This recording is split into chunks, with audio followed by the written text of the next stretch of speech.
ಎಷ್ಟು ಹದವಾಗಿದೆ.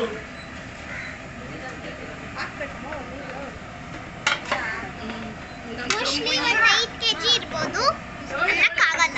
7 ಇರ್ಬೋದು, 7 kg ಇದೆ ಅಂತೆ.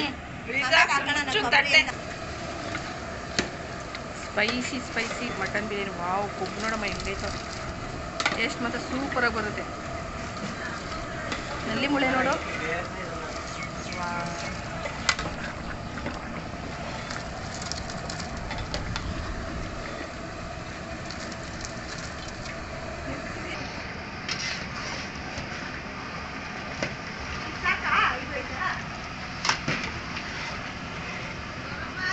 ನಲ್ಲಿ ಮುಳೆ ನೋಡು.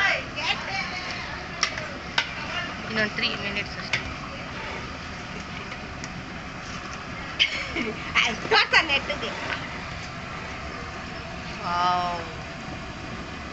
ತಿಂದೇ ಇರೋರೆಲ್ಲ ಏನು ಬೇಜಾರು ಮಾಡ್ಕೋಬೇಡಿ, ನಾವು ನಾನ್ ವೆಜ್ ಪ್ರಿಯರು. ಬೆಂದೈತಲ್ಲ ರೀ, ಒಂದು 5 ನಿಮಿಷ ಬಿಡ್ಬೇಡ ಮಕ್ಕಳು.